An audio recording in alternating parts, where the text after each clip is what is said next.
চলছে বাঙালির 12 মাসে 13 পার্বণ।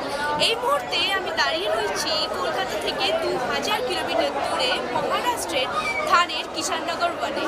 এখানেতে এবছর শিব দুর্গা পুজো খুব জোরসোরে কিন্তু এখানে পালিত হচ্ছে।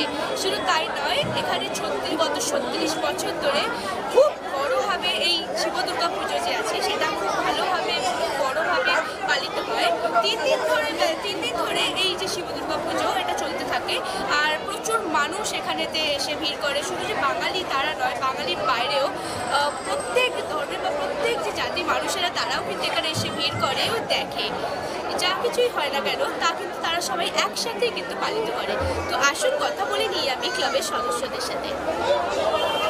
আপনাদের এই শিব দুর্গা পুজো কত বছর ধরে হচ্ছে? আমরা 36 বছর ধরে গত 36 বছর ধরে শিব দুর্গা পুজোটা করছি। আমাদের ক্লাবের নাম হচ্ছে বিবেকানন্দ বেঙ্গলি অ্যাসোসিয়েশন। 3 দিন ধরে পুজো হয় আমাদের। স্থানীয় বাচ্চাদের নিয়ে প্রথম দিনকে আমাদের প্রোগ্রাম থাকে। সেকেন্ডে আমাদের প্রায় 3000 লোকের ভোগের আয়োজন করা হয়। থার্ড ডে আমাদের প্রায় 3500 লোকের ভোগের আয়োজন করা হয়। আর আমরা বিগত 36 বছর ধরে করে আসছি, আরও চেষ্টা করবো ভালো করে করবো। এবছর আমরা দেখতে পাচ্ছি থিম হচ্ছে দক্ষিণেশ্বরের মন্দির আদলে। তো সেই ব্যাপারে দক্ষিণেশ্বরের মন্দিরের প্যান্ডেলটা করা হয়েছে। কলকাতা থেকে লোক এসছে, কলকাতা থেকে লোক 20 দিন প্রায় 20 দিন ধরে লোক এসে প্যান্ডেলটাকে করেছে, খুব সুন্দর করেছে। আমাদের যে মায়ের মূর্তি যেগুলো করেছে এও কলকাতা থেকে লোক এসে করেছে। এভাবে প্রায় 20-25 দিন ধরে ঠাকুরটাকে তৈরি করেছে। আর এবছর মূর্তির কিছু বিশেষ থিম রয়েছে, যেমনটা আমরা জানতে পারছি অকাল বোধ করেছে। আচ্ছা, তো এটা কি প্রত্যেক বছরই কোনো থিম? আমাদের প্রত্যেক বছর আলাদা, মানে প্রত্যেক বছর আলাদা আলাদা আমরা চেঞ্জ করতে থাকি। এবছর এটা করেছি, আবার নেক্সট ইয়ার আমরা আরও একটা সুন্দর চেঞ্জ করতে থাকি। আর দর্শকদের ভিড় কেমন দেখছেন? যে কেমন ভিড়? খুব সুন্দর দর্শকদের ভিড়ও হয়। আর দর্শকরা এখানকার খুব ভালো, আমাদের খুব সহযোগিতাও করে। আপনার নাম? আমার নাম চঞ্চল দাস, আমি ক্লাবের সেক্রেটারি। তো পশ্চিমবঙ্গের বাইরে যে এরকম একটা উৎসব, তো আমাদের মনে হচ্ছে আমরা ঠিক দুর্গা পুজোর মানে সেই এদের সময় দাঁড়িয়ে আছি, তো ঠিক সেই সময় কি মানে এরকম আনন্দ আপনারা করেন? আমরা দুর্গা পুজোটা করি না ঠিক কথা, তবে মহাশিবরাত্রি পূজার মধ্যে আমরা দুর্গা ঠাকুর যে দুর্গা পুজোর যে আনন্দটা, আমরা কিন্তু শিবের আনন্দ এবং দুর্গার আনন্দ দুটো কিন্তু একসাথে আমরা বরণ করে নিই। এবং আমরা সারা বছর ধরে এই মহাশিবরাত্রি পূজার কী আয়োজন হবে, কেমন করে হবে, কি থিম করা হবে, প্রচুর আমরা ভাবনা চিন্তা করে আনন্দের সঙ্গে নিষ্ঠাভাবে কিন্তু আমরা পূজাটা করি। মানে আপনাদের বছরে দুবার দুর্গা পুজো? আমাদের বছরে দুবার দুর্গা পুজো আনন্দটা। আর বিশেষ করে আমরা পুজোটার সঙ্গে আমরা পুরো এখানকার যত লোকাল লোক আছে সকলকে আমরা ইনভাইট করি। আর প্রচুর পরিমাণে লোক ঠাকুর দর্শন করতে আসেন এবং এখানে প্রচুর পরিমাণে লোক প্রসাদও খান। এখানে আমাদের বাঙালি অবাঙালি বলে কোনো ভেদাভেদ কিছু নেই, আমরা সকলে একভাবে থাকি। এবং আমাদের কথা মতো এখানকার স্থানীয় লোকেরা যে কোনো অসুবিধা হোক না কেন তারা কিন্তু আমাদের সঙ্গে সহযোগিতা করেন। এবং তাদেরও কোনো কিছু প্রয়োজন হলে আমরাও ভাবি না যে আমরা আলাদা ওরা আলাদা, কি আমরা বাঙালি ওরা অবাঙালি, এরকম কোনো ভেদাভেদ নেই। এখানকার স্থানীয় লোকেরাও খুব ভালো, খুব আনন্দ দেয় এবং আমরা খুব আনন্দ পাই।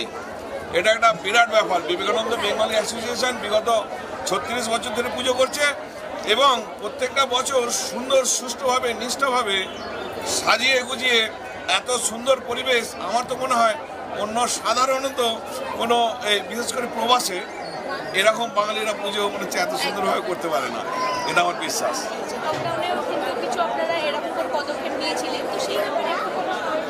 লকডাউনের ব্যাপারে বললে একটু সত্যি অনেকটা বলা হয়ে যায়, কারণ লকডাউনের পরিস্থিতিতে আমরা যা দেখলাম যে সব লোক ঘরবন্দি, যেমন রাস্তায় কুকুর বেড়ানো পর্যন্ত খেতে পাচ্ছিল না। আর সাধারণ মানুষ যারা খেটে খাওয়া মানুষ তাদেরও কিন্তু পরিস্থিতি খুব খারাপ ছিল। তবুও দেখলাম কিছু কিছু সংস্থা থেকে কিছু কিছু খাবারের ব্যবস্থা করে দিচ্ছিল, কিন্তু সেটা পর্যাপ্ত নয়।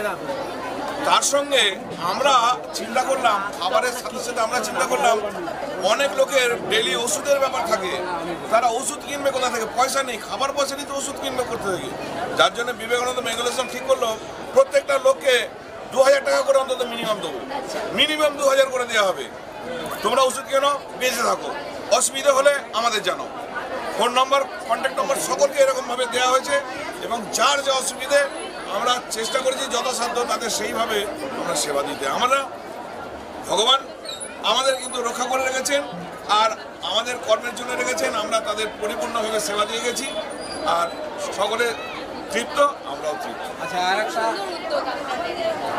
আর একটা কথা এর মাঝখানে আমি বলতে বাধ্য হচ্ছি, আমাদের এই সংস্থা মানে বিবেকানন্দ বেঙ্গলি অ্যাসোসিয়েশন অনেক বড়, অনেক মেম্বার নিয়ে আমাদের এই সংস্থা নয়, খুব ছোট্ট সংস্থা, কিন্তু আমাদের ভাব ধারণা অনেক বড়। আমরা সবসময় চেষ্টা করি আমরা আরও উঁচুতে আরও অনেক ভালো ভালো কাজ করব। আমাদের অনেক সহযোগিতার দরকার পড়ে, অনেকে সহযোগিতা করে এসছেন, এখনও পর্যন্ত করছেন। তো আমাদের মেন উদ্দেশ্য হচ্ছে যদি সহযোগিতার জন্য অনেকে এগিয়ে আসেন আমাদের সংস্থাতে, আমরা তাকে আবেদন করছি, আসুন আমরা তাকে আদরভাবে আমাদের মহাভোগের ব্যবস্থা আছে, ভাত, ডাল, সিদ্ধ, একটা তরকারি, চাটনি, পায়েস, মিষ্টি। তো কত লোক খাবে আশা করা আজ যাচ্ছে? লগভগ আমাদের 3400-3500 লোক খাবে।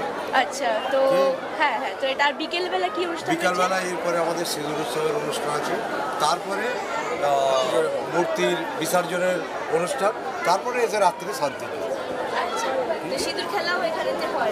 প্রচুর পরিমাণে সিঁদুর খেলা হয়, মানে এখানে এত সিঁদুর উৎসবের জন্য মায়েরা এত উৎসাহিত, মানে আমাদেরকে তাদেরকে একটু বাধা দিতে হয় যে আর নয়, কারণ আমাদের প্রতিমা শোভাযাত্রা শুরু করার জন্য তো একটা সময় চাই। আর সবথেকে বড় কথা, আমাদের সরকারি রুল অনুযায়ী রাত্রি 10টার পরে আমরা কিছু করতে পারবো না। তো আমরা চেষ্টা করি, আমরা 3 দিন ধরে প্রোগ্রাম করি, কিন্তু চেষ্টা করি রাত্রি 10টার মধ্যে সব কিছু কমপ্লিট করার, যেন আমাদের দিকে কেউ আঙুল তুলতে না পারে বা আমাদের থেকে যেন অন্য কারো অসুবিধা না হয়, আমরা সর্বদা এটা খেয়াল রাখি। আর পশ্চিমবঙ্গের বাইরে এই যে অন্য রাজ্যে এইরকম একটা পুরো ব্যবস্থা করা, ভেতরে মণ্ডপ তৈরি করা, তারপরে পুজো অর্চনা সব কিছু করা তো কতটা মুশকিল হয় বা আপনারা কতটা এটাকে নিয়ে মানে ভাবেন? আমরা যখন শুরু করেছিলাম তখন হয়তো বা কিছু অসুবিধার সম্মুখীন হয়েছিলাম, কিন্তু আজকের যে পরিস্থিতি, আজকে বিবেকানন্দ বেঙ্গলি অ্যাসোসিয়েশনের যে সুনাম এবং আমাদের যে আচার আচরণ, আমাদের এখানকার লোকাল স্থানীয় যারা লোক আছে তারা সকলে মিলে সব রকম সহযোগিতা করেন যে কোনো কাজে দিই, এমনকি এখানকার প্রশাসন পর্যন্ত আমাদের সুনাম করেন, এরকম ব্যাপার আছে, যার জন্য আমাদের কোনো অসুবিধা হয় না।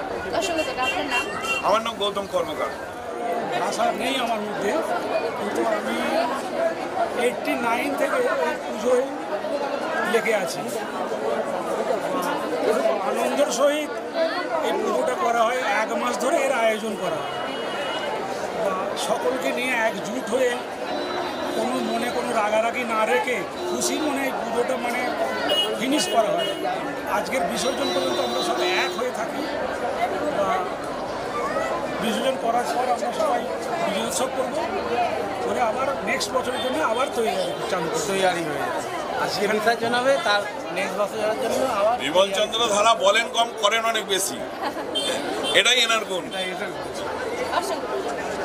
3 দিন ব্যাপী এই অনুষ্ঠানে প্রত্যেক বাঙালি কিন্তু খুব মজা হুল্লোড় করে। আর শুধু তাই নয়, প্রত্যেকটা কমিটির সদস্যরা, তার সাথে সাথে শুরু করে তাদের পরিবার, তাদের বন্ধুবান্ধব সবাই কিন্তু আসে। এখানে যে মহাভোগের ব্যবস্থা রয়েছে তাও তারা উপভোগ করে।